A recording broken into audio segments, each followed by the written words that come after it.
White letters on a black screen read Arts Council England. Turtle Key Arts present an Open Sky production. Based on true stories. A young pregnant black woman sits fully dressed on a hospital bed with her white husband sitting in a chair by the bedside, a blue hospital curtain closed behind them. Titles appear: Janet Etuk, Jacob Meadows. The man stands impatiently with his hands in his pockets and his wife sits up uncomfortably. He turns to look at her. Music by Johnny Pilcher. Edited by Flora Atkinson. Designed by Carl Davies. The couple smile at each other. The image blends to them sitting on the bed, smiling, her chin resting on his shoulder. Cinematography by Dominic Bartels. Produced by Alison King and Lisle Turner. The woman paces and her husband lies back on the bed. Written and directed by Claire Coaché and Lisle Turner. The woman eases onto the bed and her husband sits in the chair. I've got a confession to make. A confession? I knew it. You're not really pregnant. Pass me my bag, smart ass. He hands her a tan leather bag and she takes out a grey, thick wool baby grow. He smiles and hangs his head. No, I know, we're not supposed to yet. We can't let superstition get in the way of a design classic. Flora Talbot, you have no self-control. Me? You bought a pushchair? That's a good bit of kit, that is.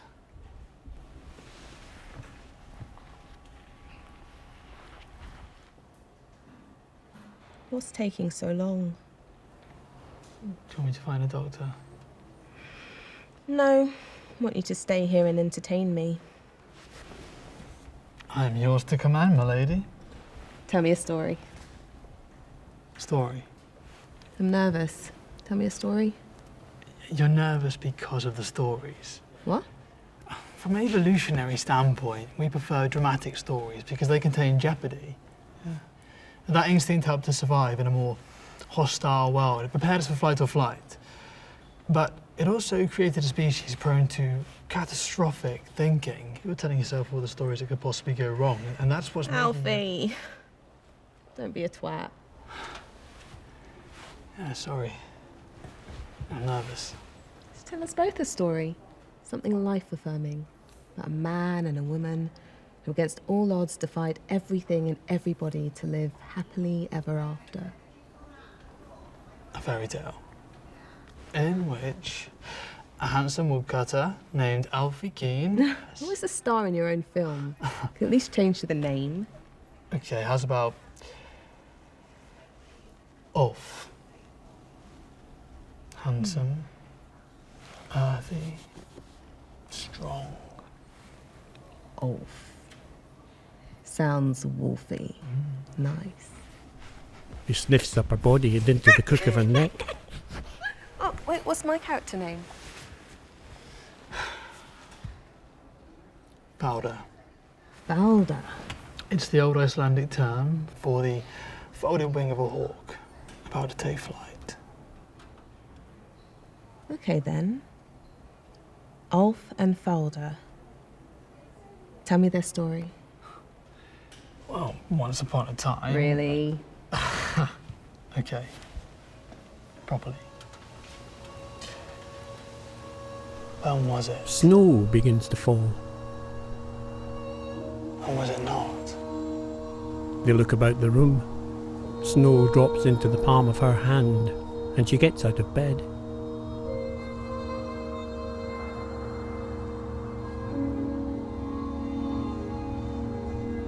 The blue hospital curtain lifts away, revealing a forest of bare trees and a thick carpet of snow. The couple look about them in amazement.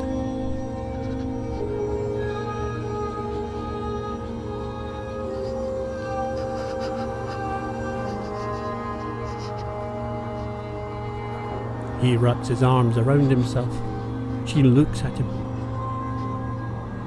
A title appears. Cold.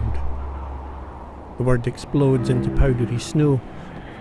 In the forest, a blizzard blows, and she grips tightly to the silver trunk of a birch tree. She holds her swollen belly and sinks to her knees in the snow, gritting her teeth against the cold.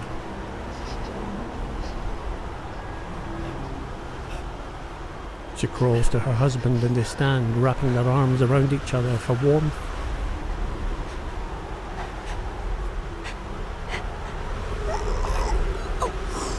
They try to speak, but just cough blood into the palms of their hands.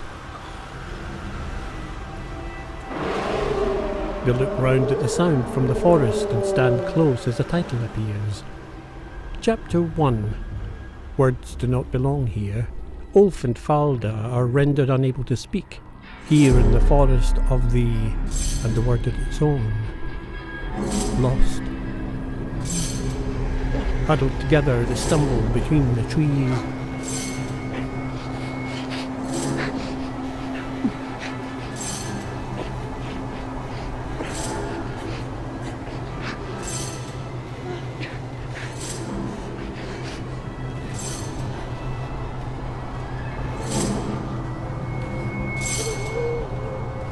Viewed from above, they stumble and fall between the trees, struggle to their feet and carry on, the image blurring and doubling.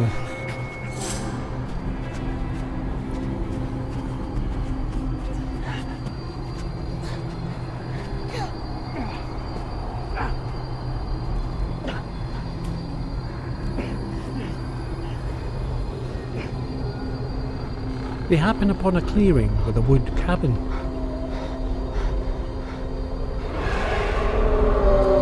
They turn to the sound in the forest and stumble towards the cabin.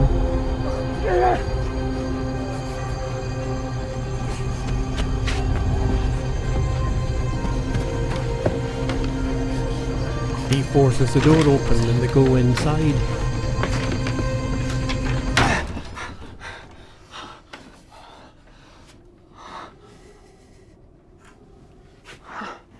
The interior of the cabin is dark. The blue of moonlight through the frosted window casts a meagre light into the room.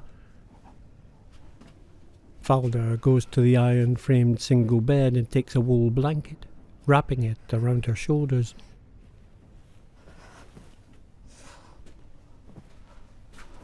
She gets into the bed, and Ulf lays a sheepskin over her.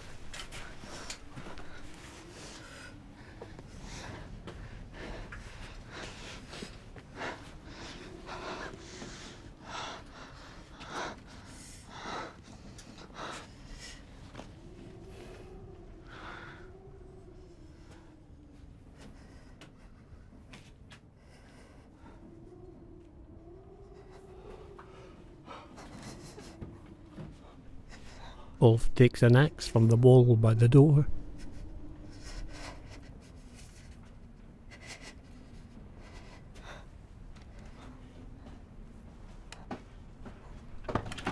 He sets a chair in front of the door and sits in it, ready for any intrusion.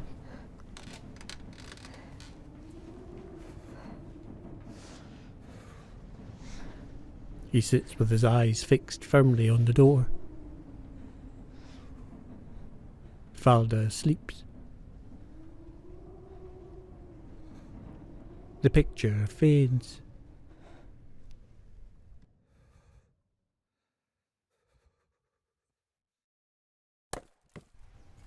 Morning sunshine brightens the cabin. Falda stirs.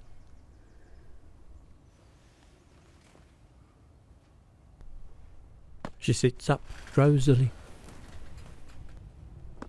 looks about the room. She ties her hair back in a ponytail.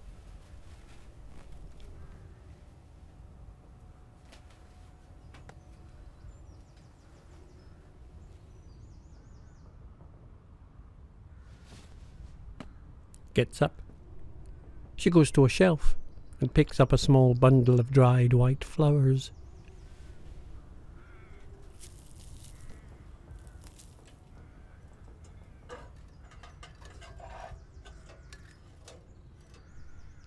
She picks up a metal pot with a handle and looks towards the window. With her hand on her swollen belly, she goes to look out.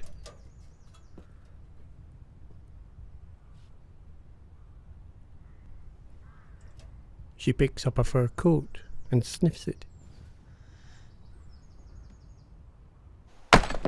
Outside, Ulf uses the axe to chop wood on a tree stump. Valda comes out wearing the fur coat and carrying the pot.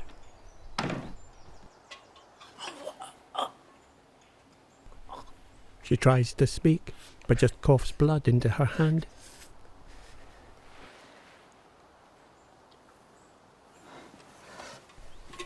Ulf holds up the axe to her and gathers the chopped wood.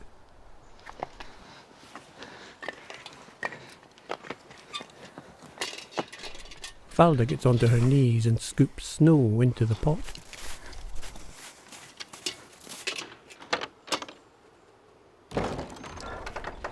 Inside, Ulf sets the chopped wood on the floor beside the stove and strikes 2 flints together to create a spark for the fire.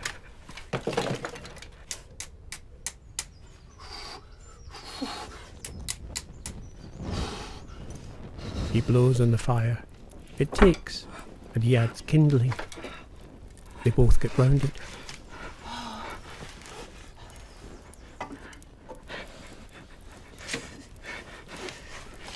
They huddle close and enjoy the warmth.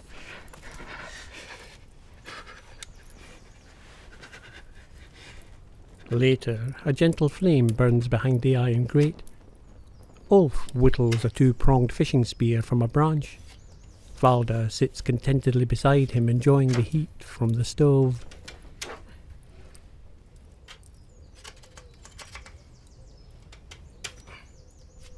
Ulf checks the sharpness of his fishing spear with his thumbs.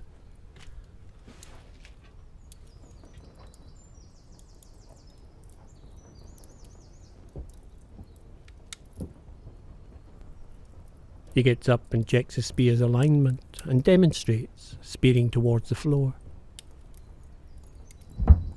Valda smiles and scoops water from the pot into a small bowl. Ulf puts on a warm coat with a sheepskin collar.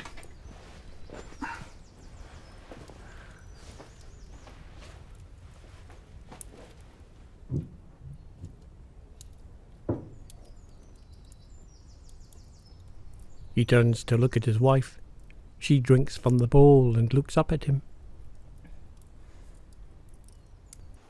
Outside in the snow, Valda holds the axe in her hand. Ulf kisses her on the forehead. He picks up the fishing spear and starts to go. He turns to look at her, then leaves into the darkness of the forest. Valda watches him go.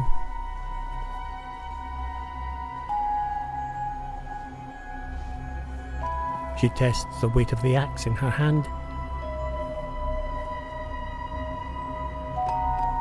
She sets the axe down beside the cabin door and goes inside. The picture fades and titles appear. Chapter 2. Life demands sustenance.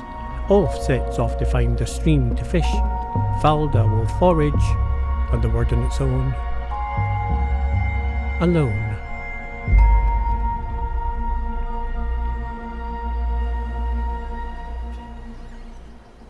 Valda searches between the birch trees sprouting through the even carpet of snow. She finds some red, low-growing berries and picks one. She smells it and nibbles a tiny bit off.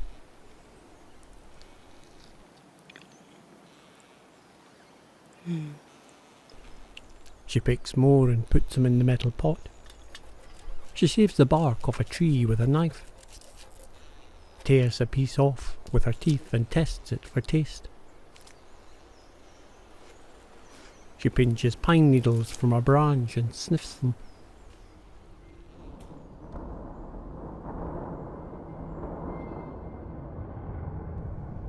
Heavy grey storm clouds gather, darkening the sky. Ulf returns to the cabin carrying 2 fish in his hand. He notices the axe lying against the cabin wall and opens the door to look inside. Seeing that Falda's not there, he comes outside and looks around, a look of panic in his eyes. He tries to call but spits blood. Falda returns home with pine needles in her hair and he presses his forehead to hers, his eyes closed with relief. They both smile. Falda shows him the fruits of her labour, the pot filled with berries and leaves. She pops a berry into his mouth and kisses him.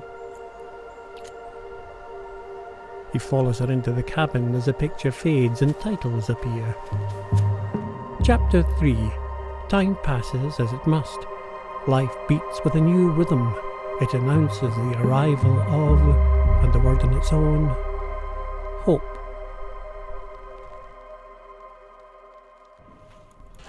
Falda sits in the cabin sewing, the warm red glow of the fire flickering across her face.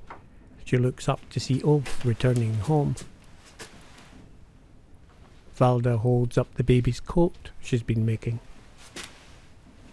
He smiles at her as he takes his coat off and hangs it on the wall by the door.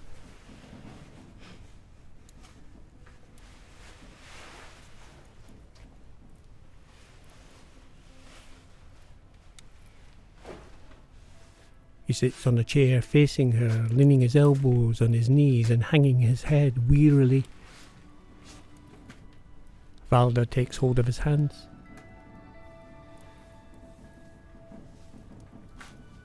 She looks into the palms and strokes them with her fingers.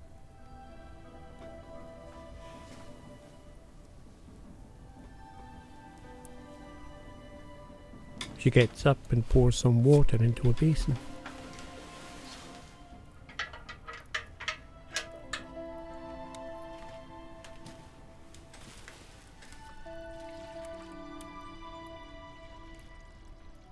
Lays the basin on her chair.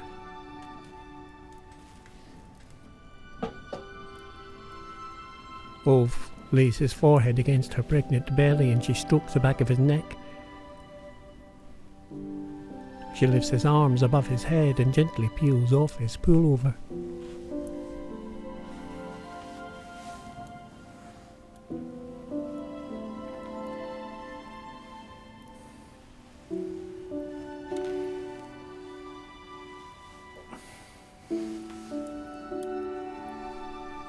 She slips his vest off, revealing his grubby, muscular body.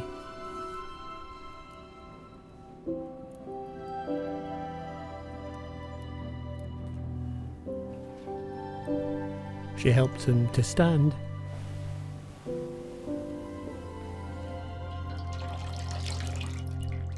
Wrings a cloth out over the basin and wipes his hand softly.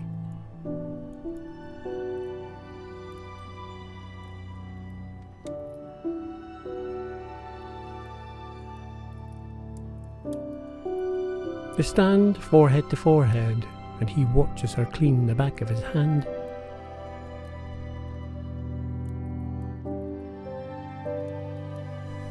She wipes the cloth across the smooth skin of his torso, clasps her hands around his neck, and flinches a little in pain.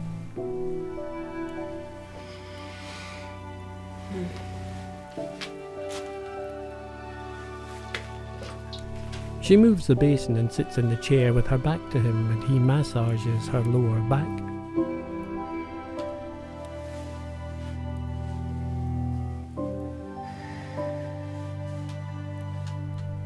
She closes her eyes with the pleasure of the attention.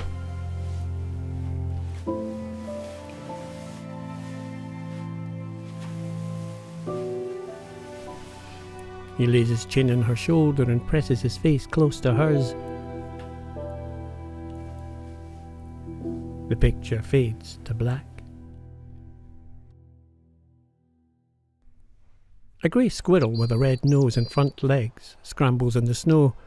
Outside the cabin, Ulf carves out an oval baby's cot with fur-trimmed edges from a dried animal skin. A wild boar ambles past. A hawk sits in the snow and flies up. Ulf watches it take flight.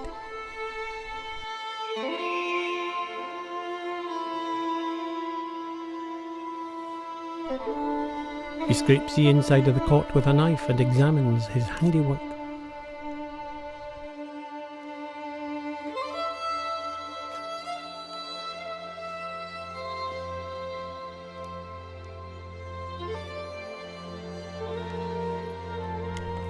Inside, Falda sits by the stove sewing.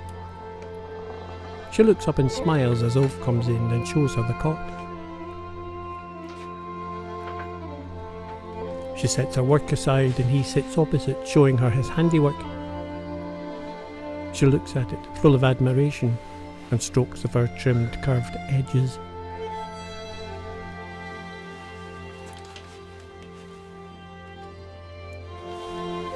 He sets it down on the floor in front of the stove and adjusts the fur. Falda looks at it and smiles. She takes the baby's coat that she's made and lays it in the cot. She lays her hand on her husband's knee and smiles contentedly. Falda appears alone in bed, stroking her pregnant belly, which glows like an orange ball. In my dreams we speak. You have been here many times before, uncurling as a fern, rolling as a wave, waiting as a stone. Ulf and I called out for you. Our bodies were a crucible, recombining weight, space, liquid, heat. From the forge of our desire came a single brilliant spark. And in that spark was you.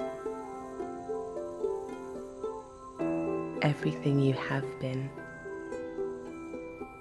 everything you will become, and love. Her fingers caress a glowing orange bulge, and the picture fades. Titles appear. Chapter 4. A blizzard howls. Within the maelstrom lurks something ancient and malign, and the word in its own. Beast. A horizontal blizzard blows through the forest. In the white-out snowflakes swirl in the wind.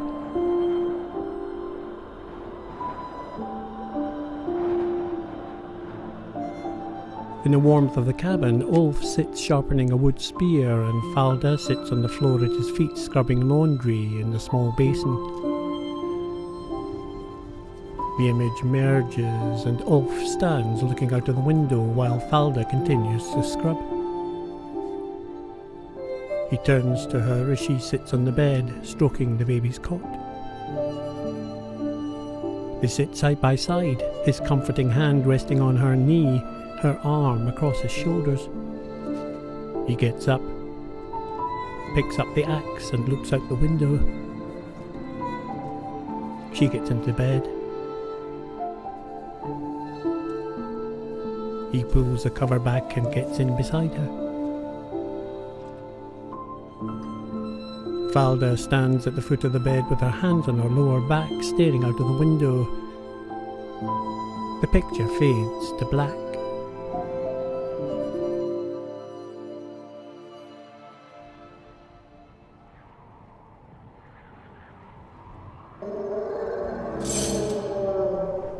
In the dark of night, Ulf stirs at the sound of the forest.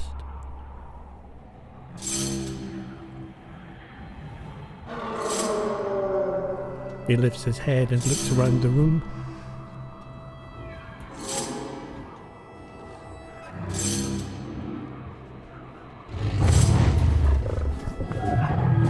He gets out of bed and grabs the axe, stands holding it out defensively. Spins left and right.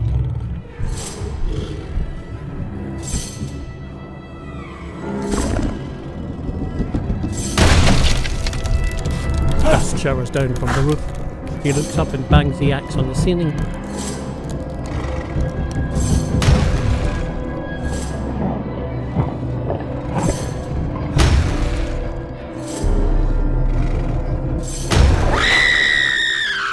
Falda wakes with a broad bloody gash across her shoulder and titles appear.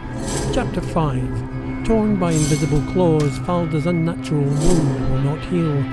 Something remains under her, and a word in its own. Skin. Ulf sits in the chair by the bed in a deep sleep. Falda sits up in bed, scratching her body.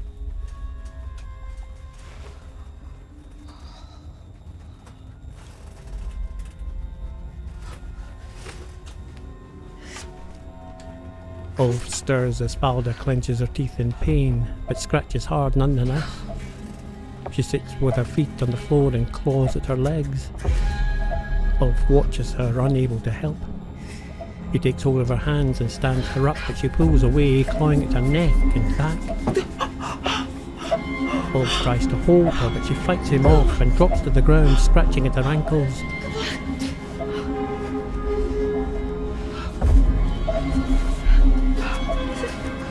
She scoops water from the basin and soaks her back. Empties the basin down her back, but the irritation continues to torment her.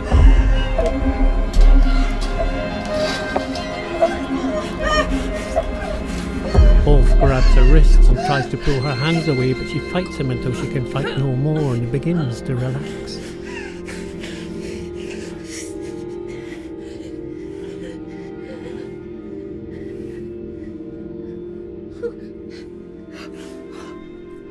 She crumples to the floor and the screen fades to black.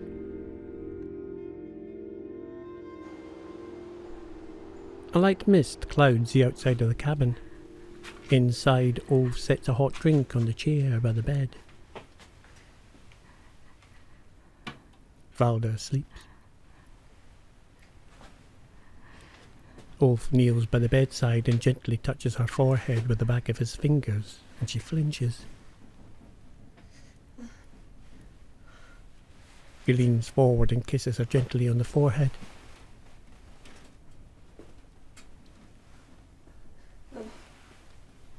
He gets up and leaves with the axe strapped across his back.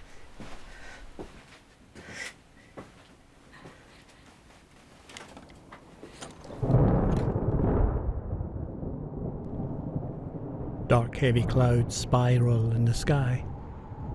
Ulf trudges between the trees through a thick mist. Falda's face appears bathed in a deep red light. Am I losing you? The image mixes with Ulf, slowing down in the freezing forest, using his spear as a walking stick.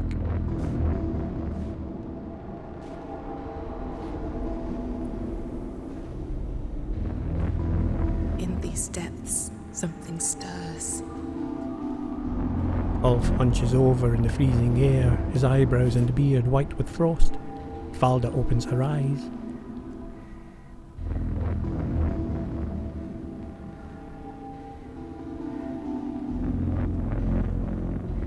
It is coming.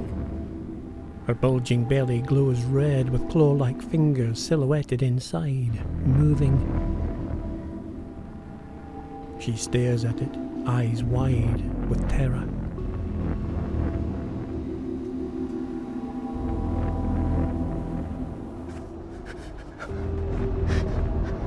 In the frozen forest, Ulf stumbles through the snow.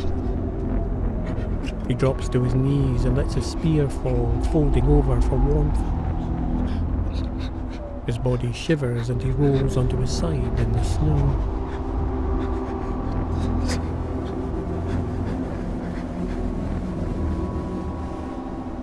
He curls up, his body shaking.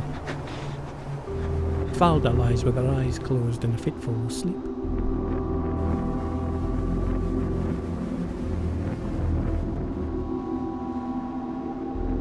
Ulf lies half buried in the snow. A voice asks, "Do you need help?" Ulf manages to turn his head and look up. The screen goes dark and titles appear. Chapter 6. Ulf returns alive. From the deep woods he brings a hex doctor and a terrible, and the word on its own, choice.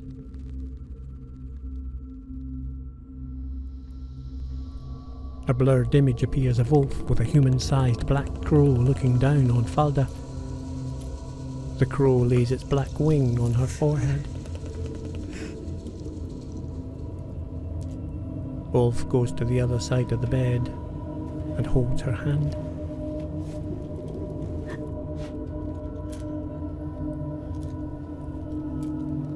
Falda's skin shines with sweat as she looks up at the giant bird with delirium in her eyes.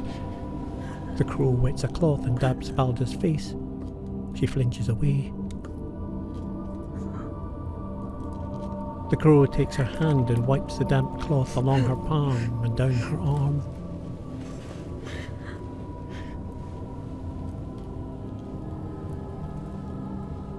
Falda looks up into its long beaked face and black glassy eyes.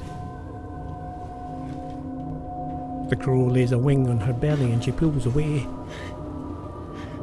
The crow stands.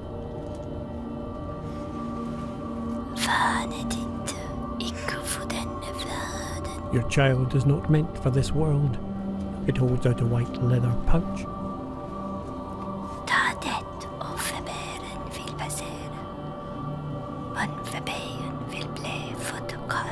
Take this and the fever will pass, but the baby will be born cold. Take this and the fever will pass. It holds out a red leather pouch. You both may live. You both may die. Fate will decide. The crow lays the two pouches on a tree stump table and disappears as the screen fades to black.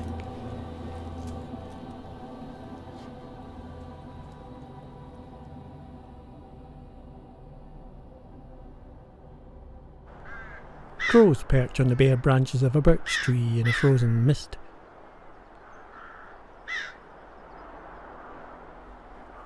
In the cabin, Falda weeps as she heaves the cot from the floor onto her knees.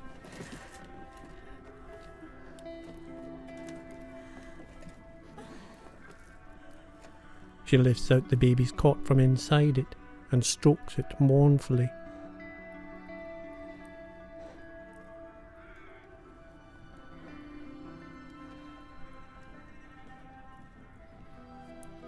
Ulf kneels beside the tree stump table and looks at the red and white pouches.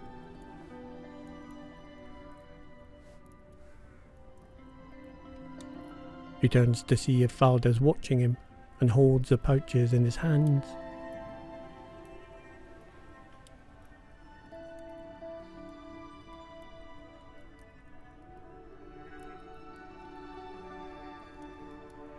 He lays the red one down and keeps hold of the white.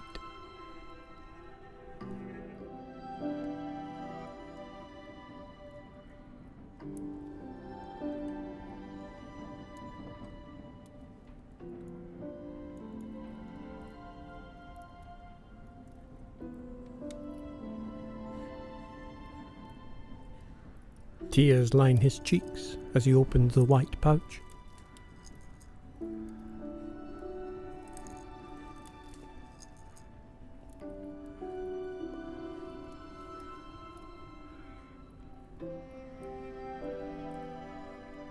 He tips the contents into a bowl.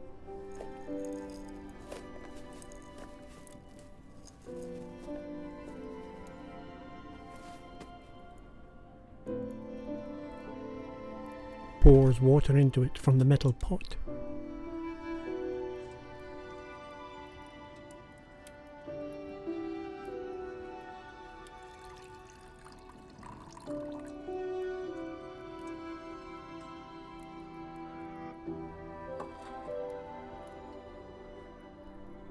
His jaw tightens and his forehead wrinkles as he turns to Falda. He tries to take the cot from her, but she grips onto it tightly.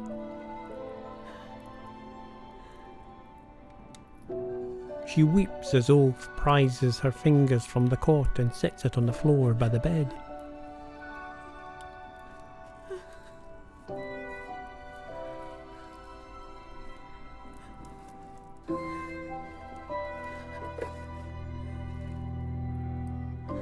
He offers her the bowl with both hands. Valda stares at the bowl, then up at him, and back to the bowl.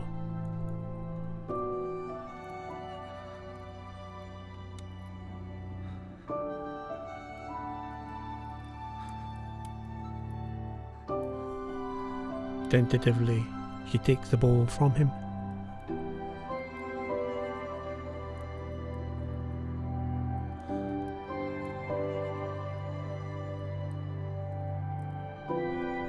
She looks down into the bowl and then up at her husband.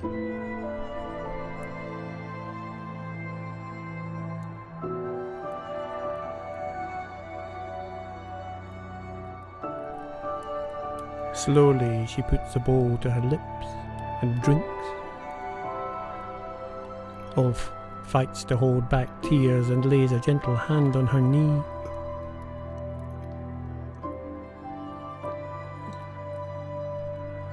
Valda gulps the liquid down and Ulf takes the bowl from her before she's quite finished. She covers her mouth with her hand and weeps. Ulf wraps a sheepskin around her shoulders and presses his forehead to hers.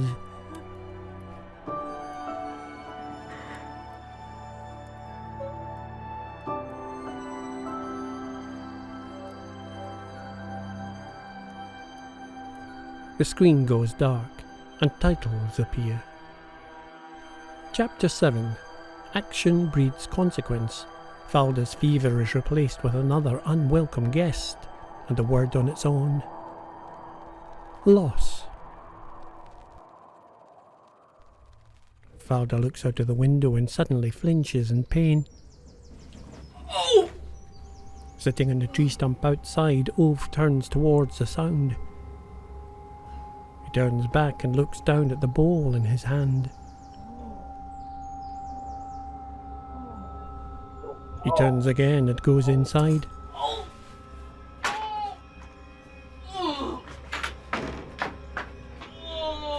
Valda's on the floor in agony.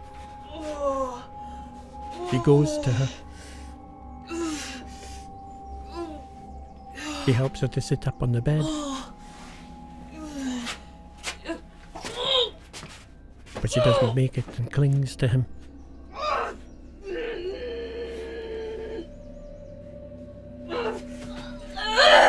She sits on the bed.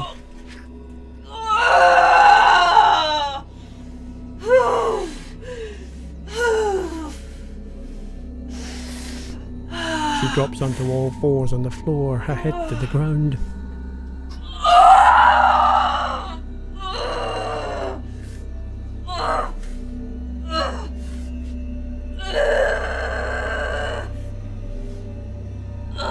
She crawls along the floor at the foot of the bed. He tries to help her up, but she pushes him away.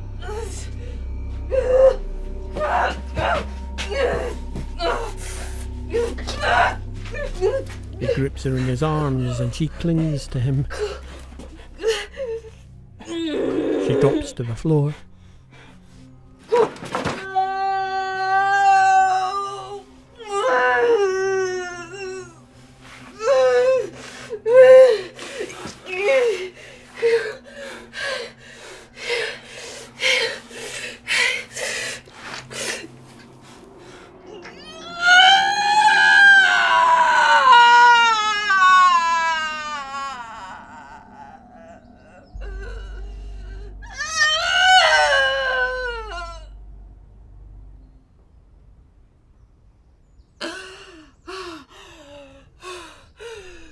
She relaxes.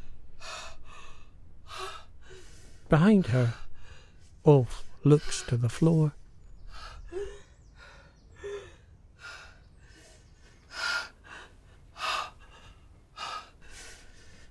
Fitting snugly in the palm of his hand, an embryo made of ice.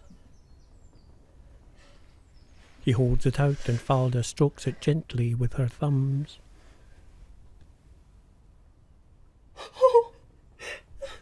He passes it into her hand. Droplets of water melt through her fingers.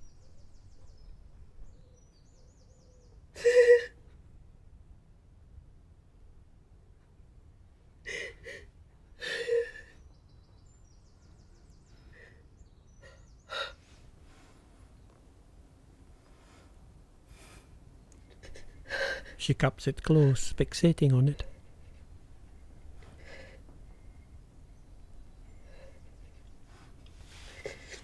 She looks up at her husband as the screen fades to black.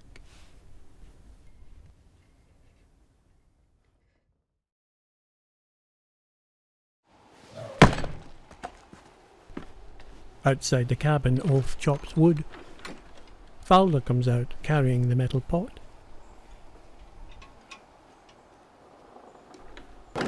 Her eyes stare with delirium.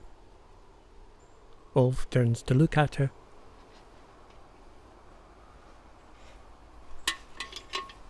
She gets down and scoops snow into the pot with her hands.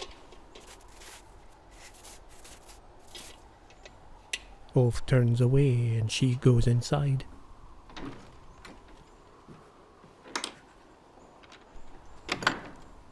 Ulf looks down at the wood and then back at the cabin. Inside, Falda scoops a handful of snow from the pot and puts it into a little nest of moss on her lap.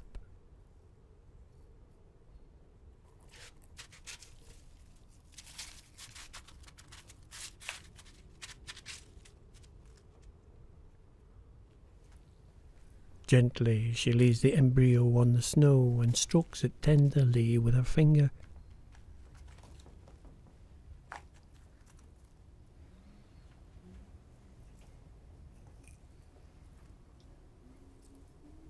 Ulf peers through the window, watching her. She looks up. The screen goes black and titles appear. Chapter 8. Falda attends her cold cot. Ulf fears for her sanity. He builds his shame into a... and the word on its own. Pyre.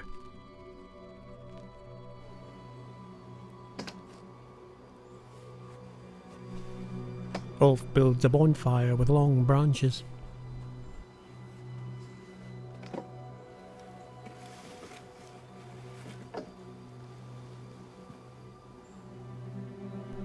Inside, Falda holds the nest close, her eyes fixed on her child.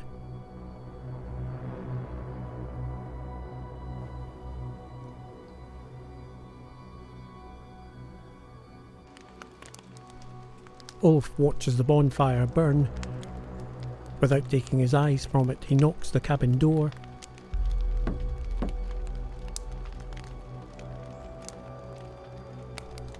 The door opens slowly, and Falda emerges, holding the nest in her hands.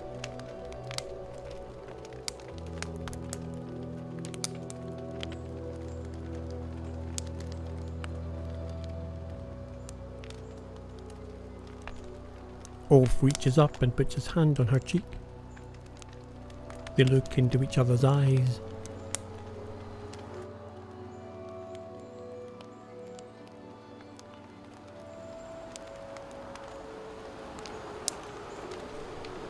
Ulf scoops the ice baby into his hands.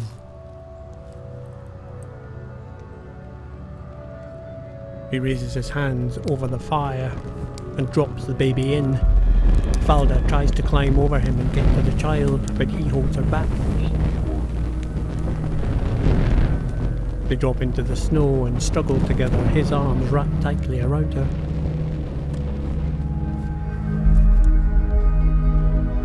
She gives up the fight and cries, her face pressed into the snow.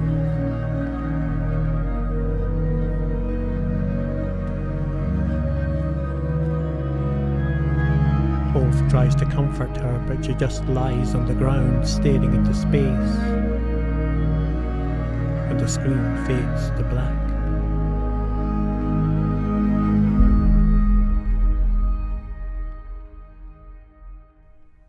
Falda lies on her back asleep in bed on top of the covers. One hand lifts slightly and drops off the edge of the bed.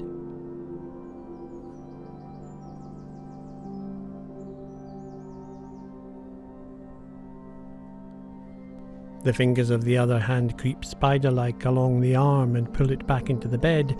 The fingers grab the other wrist and pull it towards the ceiling. A heave brings Falda to a sitting position.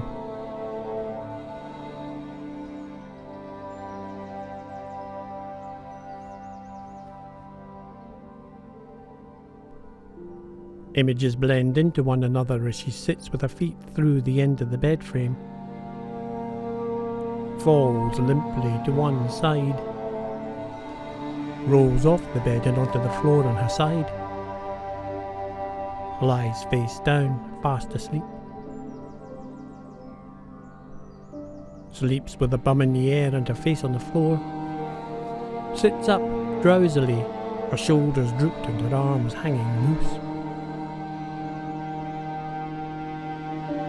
She pulls her hair at the top of her head and lifts herself to her knees and then her feet. She stumbles back and manages to stay upright, her eyes still firmly closed.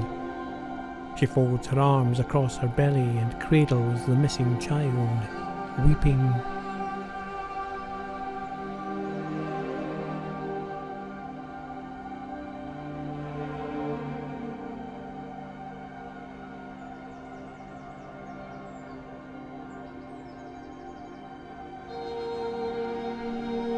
Falda drops to her knees and cries openly, her head bowed to the floor, and she rolls onto her side.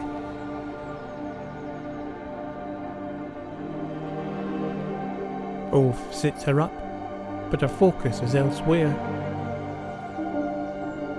Her hand drops limply and she sits, stooped. Ulf tries to raise her up, but she pushes him away.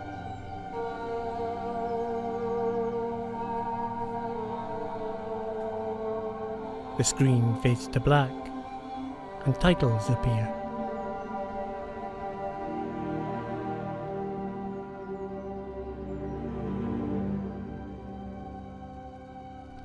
Chapter 9. Grief is an unbearable weight. Ulf is willing to pay any price to turn back the hands of, and the word on its own, time.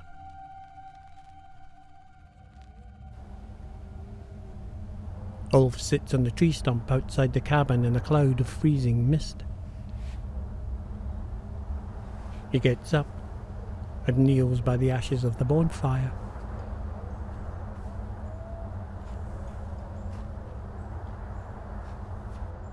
He picks up a blackened pointed stick.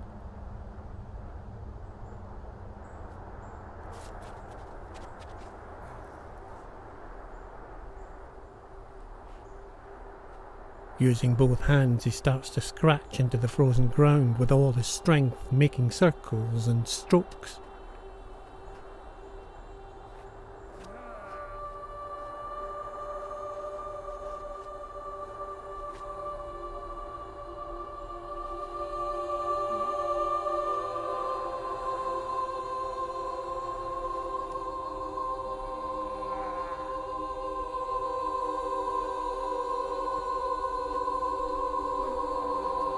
Mouth wide, he sweeps the stick left and right.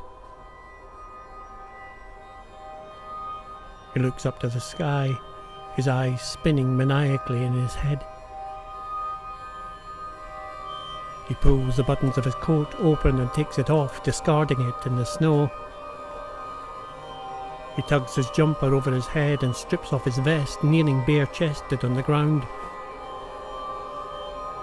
With gritted teeth, he takes his stick firmly in his hand, tenses his body and begins to scratch black and bloody lines into the skin of his arms.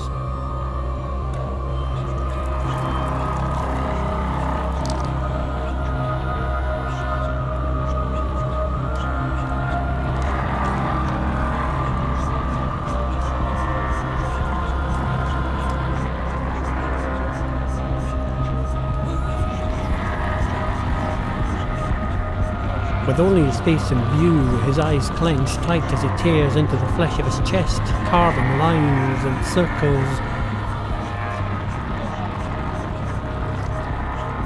His mouth opens wide in a silent, agonizing scream.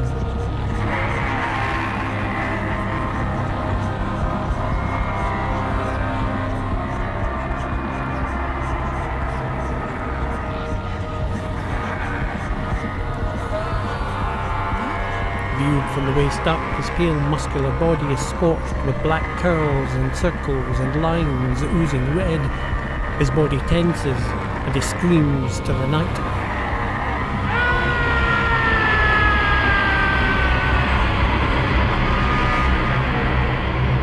Viewed from above, the bonfire is circled with symbols, coils, stars, parallel lines and geometric shapes.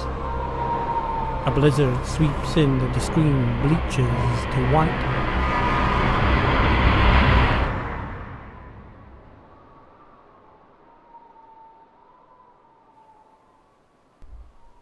Ulf lies on his side, half buried in the snow. He stirs and slowly pushes himself to his knees.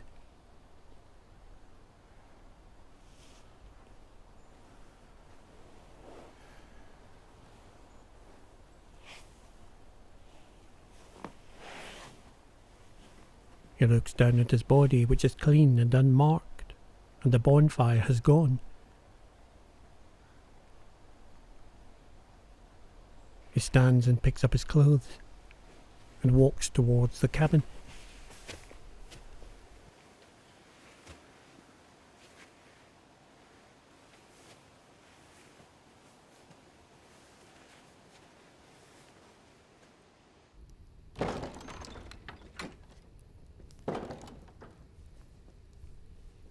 He kneels by the side of the bed where Falda lies awake and lays his hand on her swollen belly. He looks at her and lays a hand on her forehead. Falda closes her eyes.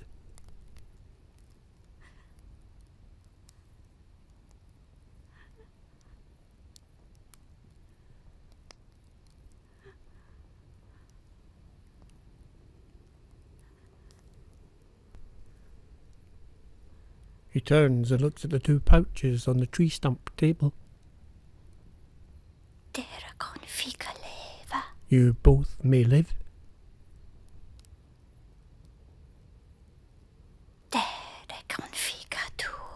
You both may die.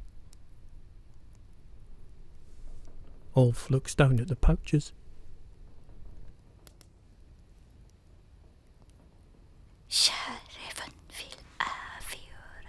Fate will decide.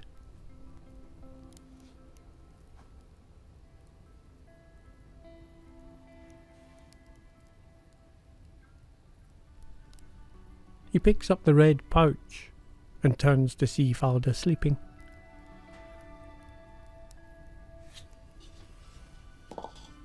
He opens the red pouch and empties the contents into a bowl.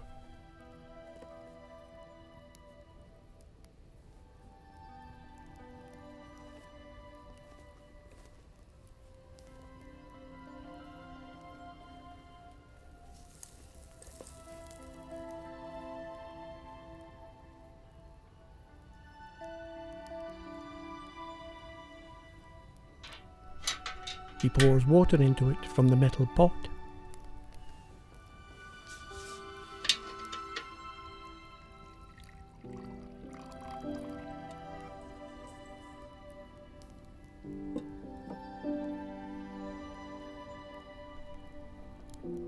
Tears roll down his cheeks.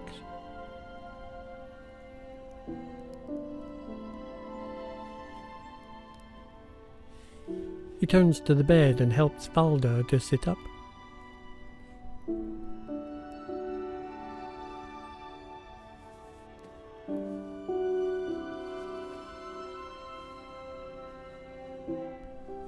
He lifts the bowl to her lips and she drinks.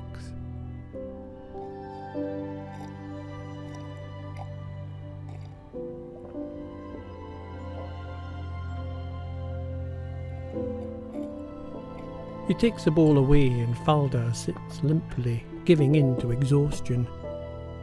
The screen fades to black and titles appear. Chapter 10. Falda thinks the past is a fevered dream. Ulf knows the truth. Tainted by his blood right, he awaits there, and the word on its own, fate.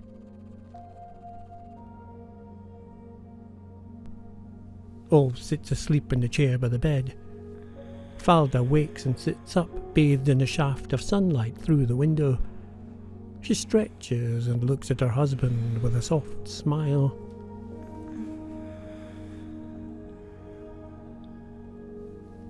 Reaches out and takes his hand in hers.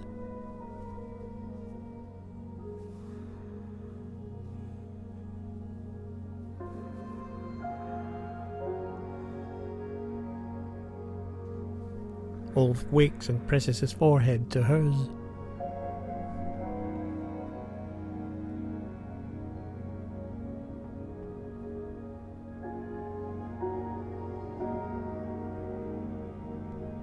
She gets out of bed.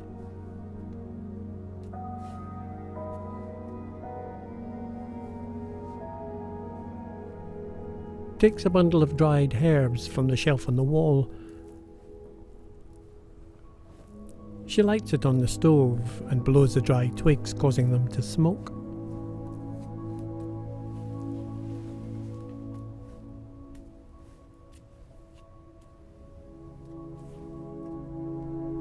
She stands in the centre of the room and ritually circles the cleansing smoke.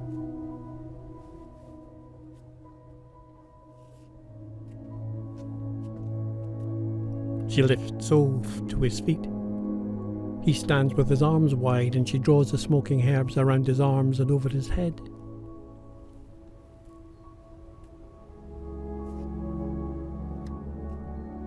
She kisses him and he takes the herbs from her. In his turn, he draws the smoke along her open arms and over her head. He stands behind her and nibbles her ear and she laughs. He wraps his arms around her and rests his chin on her shoulder.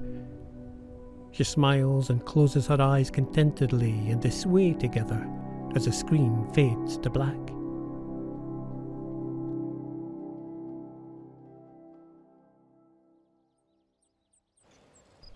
Dressed in her fur coat, Falda stands outside the cabin with a pot in her hand, her face raised to the warmth of the sun. She closes the cabin door.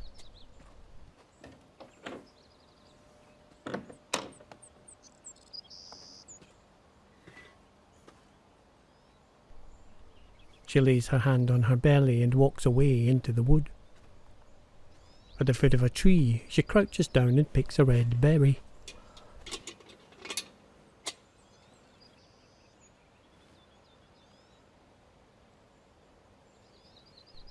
She nibbles at it and tastes.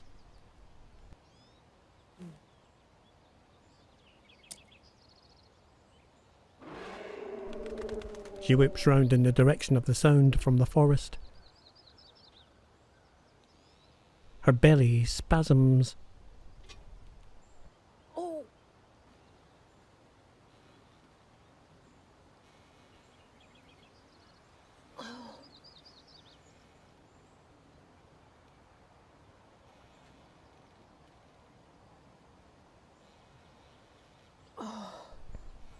The surge passes, and she holds her sides.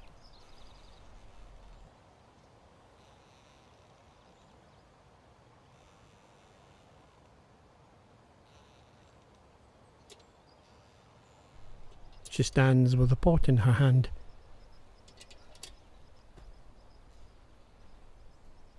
Another spasm runs through her.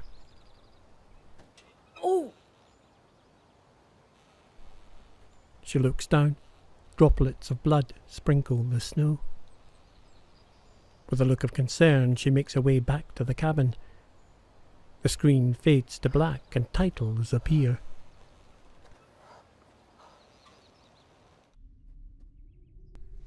Chapter 11. Fear returns home. Falda resists. Fearful of what is to come, Ulf slides into, and the word on its own, madness. A wild rabbit sniffs around in the snow. Ulf kills it with the axe.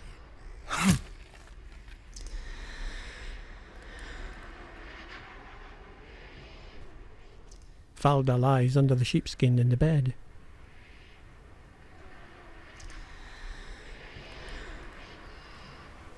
She sits up.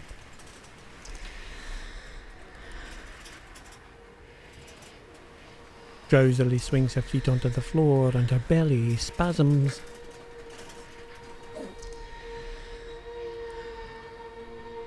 She waits a moment for the pain to pass and stands up.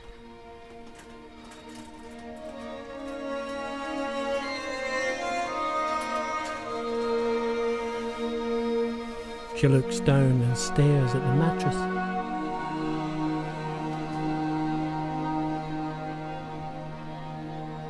Covers it with the sheepskin.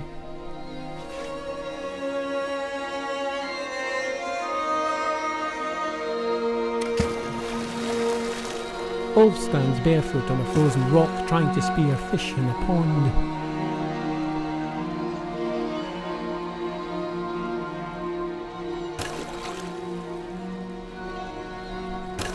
Falda spasms again. She puffs air through her mouth and waits for the pain to pass.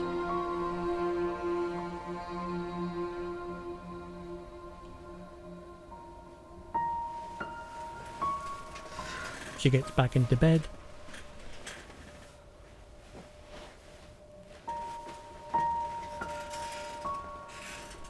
Curls up under the sheepskin.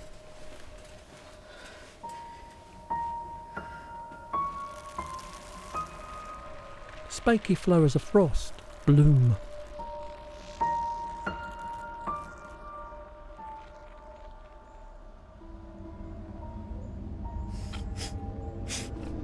Ulf's fingers shake with cold as he strings bones and twigs together with twine, his teeth clenched like a snarling wolf.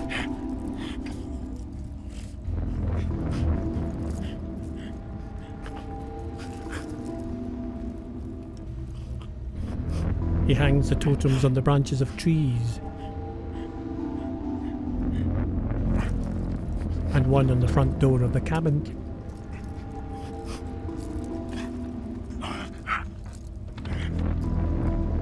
Hunched, with his shoulders thrown back, he stares through the cabin window, half man, half beast.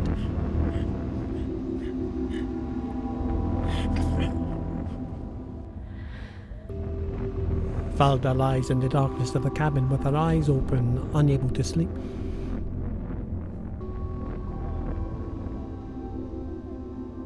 Her belly glows with an orange light, the baby curled up inside. I must shine my light inwards. I must convince you to stay. She caresses her belly. I will hold on to you. The screen fades to black and titles appear. Chapter 12. Charms are an empty promise. Ulf cannot protect them. It is Falda's turn to pay in, and a word on its own. Blood. Viewed from behind, Ulf sits hunched over in the snow. He looks over his left and right shoulders, then back to his task. A bloody animal fur lies in the snow at his feet. Ulf rips the organs apart with his hands and tears into them with his teeth. His snarling mouth stained with blood, he glares left and right, wary of predators. In the gloom of the cabin, Falda stares out of the window.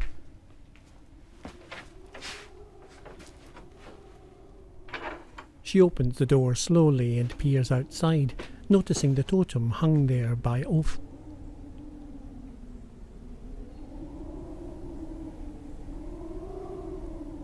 She spasms.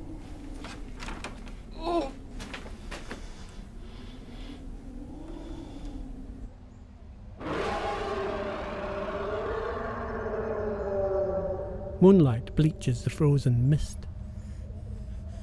Ulf sniffs at a claw mark sliced into the bark of a tree.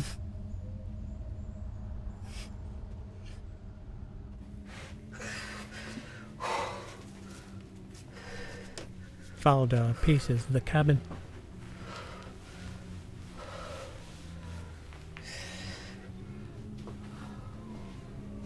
She spasms, crouches to the floor and grips the bed frame.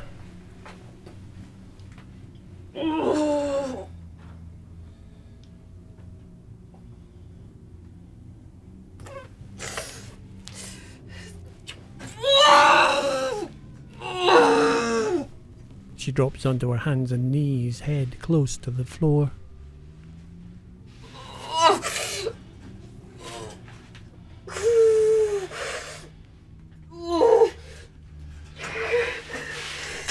Kneels up and leans over the bed, gripping the bed springs.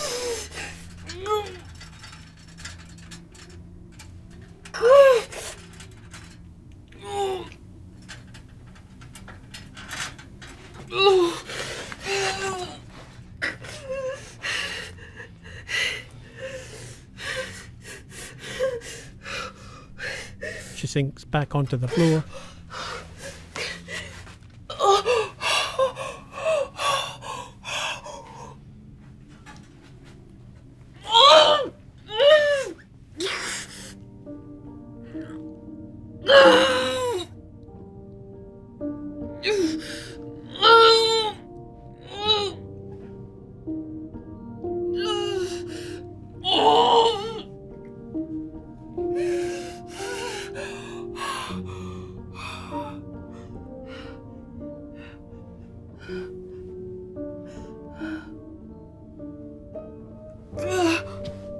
She relaxes and sits back.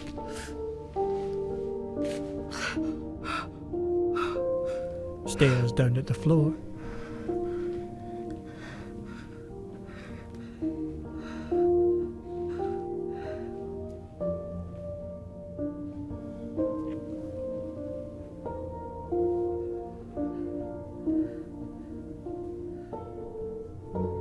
She leans down and scoops an embryo of red jelly into her hands.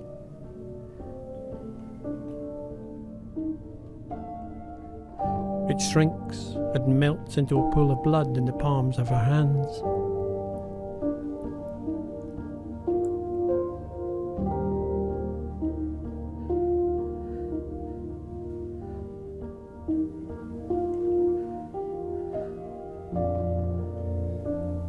Her eyes fill with tears and she stares at her bloody hands.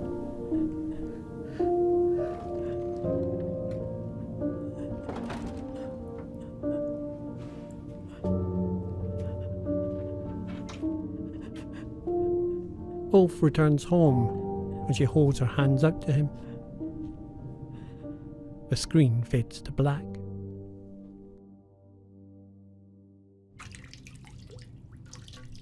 Falda sits on the edge of the bed, her head down.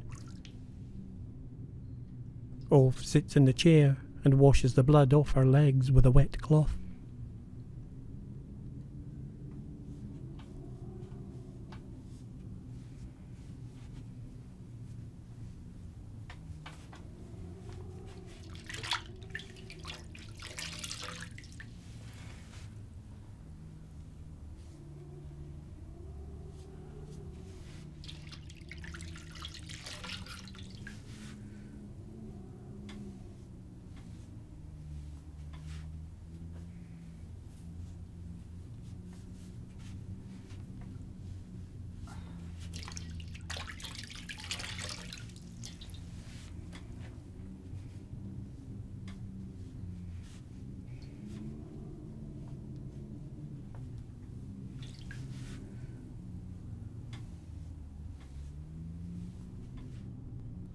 He moves the basin of water to one side.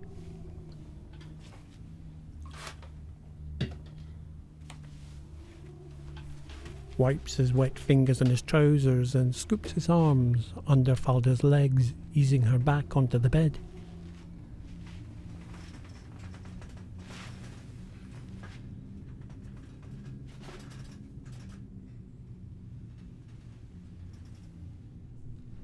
She curls up on her side, and he covers her with a blanket.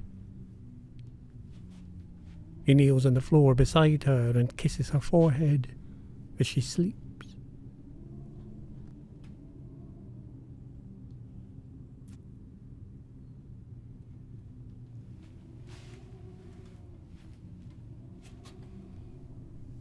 He sits back in the chair and watches her.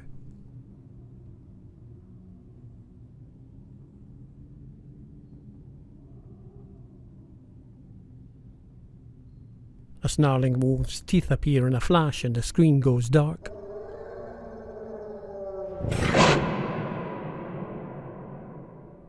Titles appear. Chapter 13. Someone must be blamed. Ulf will hunt the beast. Falda hears a whisper of the... and a word in its own. Cold. Drawn with exhaustion, Falda comes out of the cabin, eyes half closed.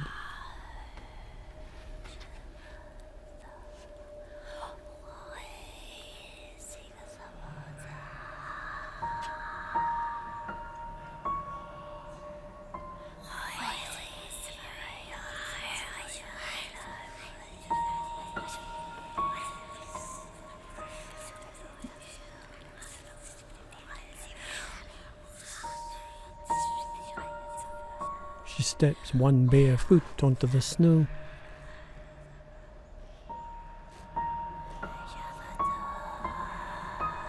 Then the other foot.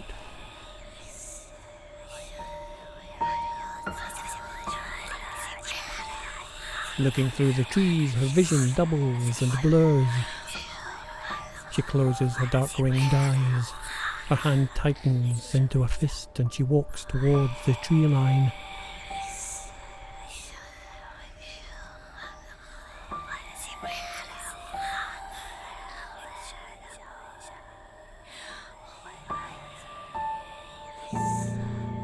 Her eyes swell with tears.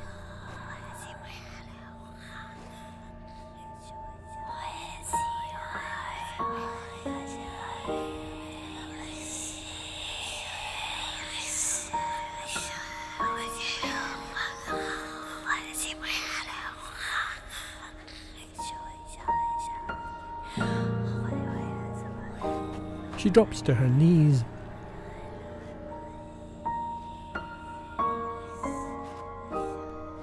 Lays down on her side in the snow.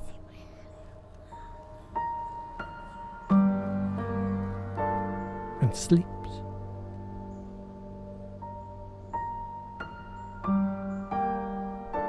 Snow falls and dusts her white.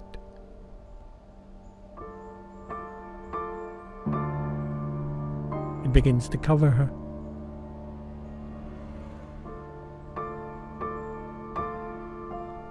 Almost burying her.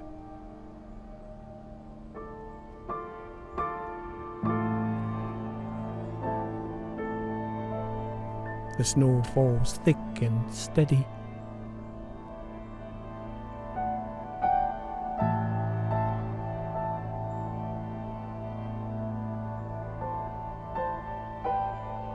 Ulf holds the axe and howls at the night sky.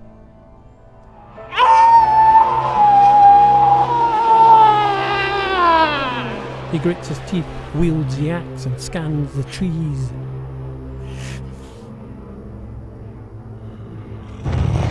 The unseen beast attacks from the trees and he strikes with the axe.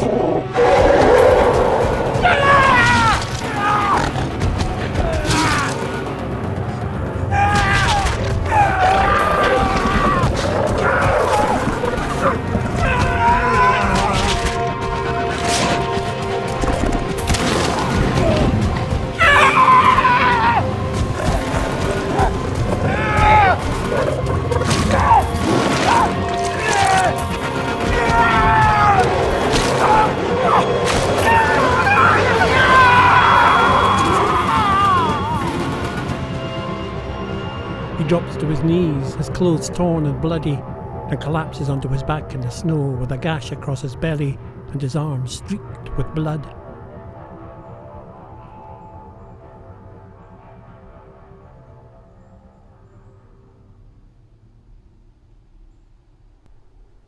The snow falls no longer.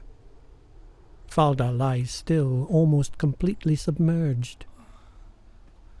Ulf stumbles from the forest and sees her. He limps to her side and kneels over her.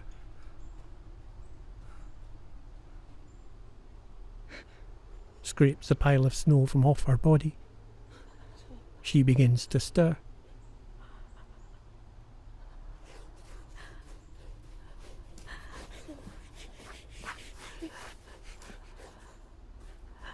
He kisses her and lifts her into his arms as the screen fades to black.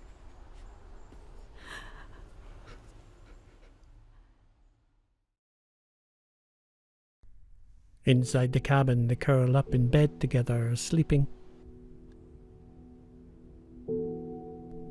Shafts of sunlight scan across their bodies.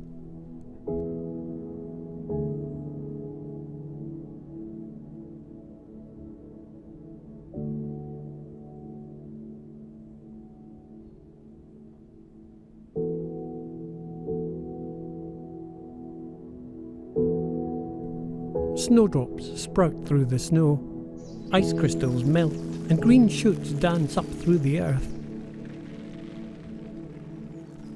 A head of yellow stamens bursts into life, and titles appear. Chapter 14. Time passed as it must.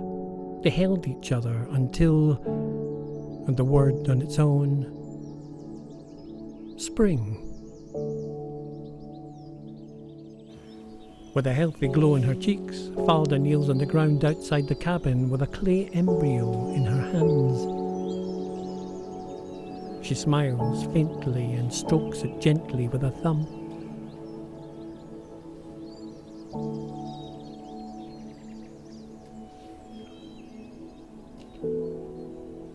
She lays it in a nest of green moss beside another one, lying like sleeping siblings.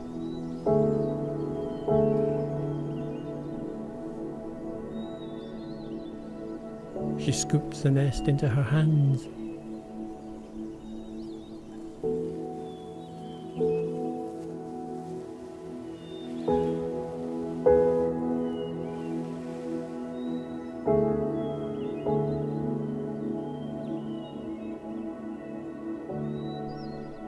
She smiles and gets up.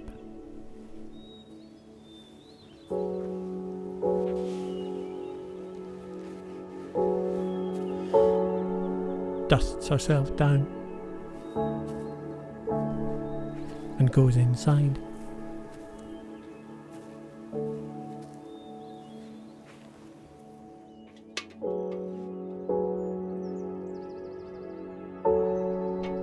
Ulf sits stirring the pot. Falda sits beside him.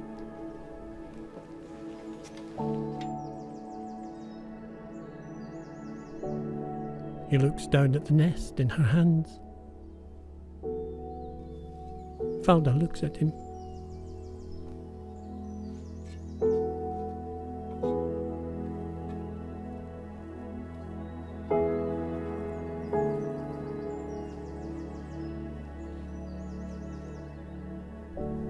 She lays the nest on the floor.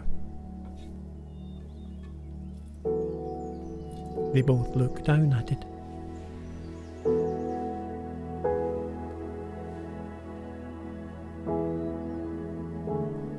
They avoid each other's gaze.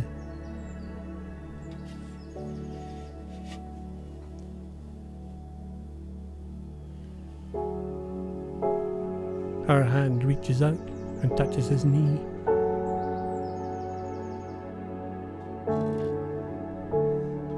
His hand rests on top.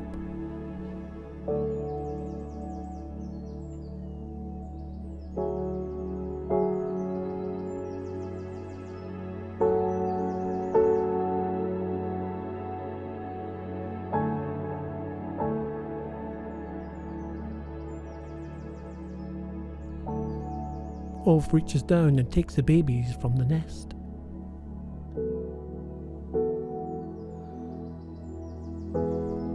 He looks at them in his hands.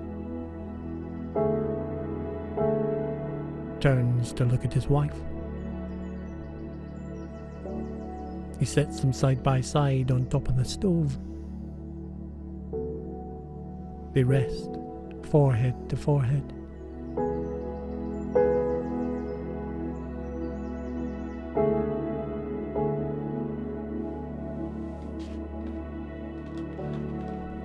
Ulf shifts his chair closer to his wife and they wrap their arms around each other.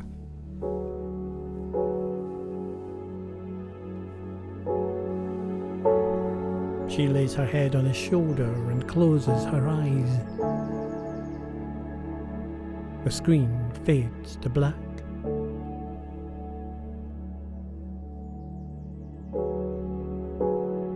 Captions appear. This story is dedicated to Bodhi and Brock, who came but could not stay, and to everyone who has felt the cold in the deep forest.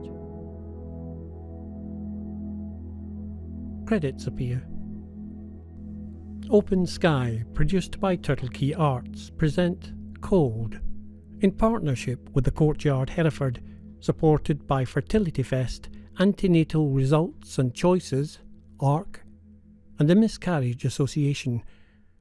Cast: Falda Janet Etuk, Ulf Jacob Meadows, Hex Doctor Claire Coaché. Conceived, written and directed by Claire Coaché and Lisle Turner. Produced by Alison King and Lisle Turner. Director of Photography Dominic Bartels. Composer Johnny Pilcher. Editor Flora Atkinson. Production and costume design Carl Davies. Sound recordist Adam Burtonshaw.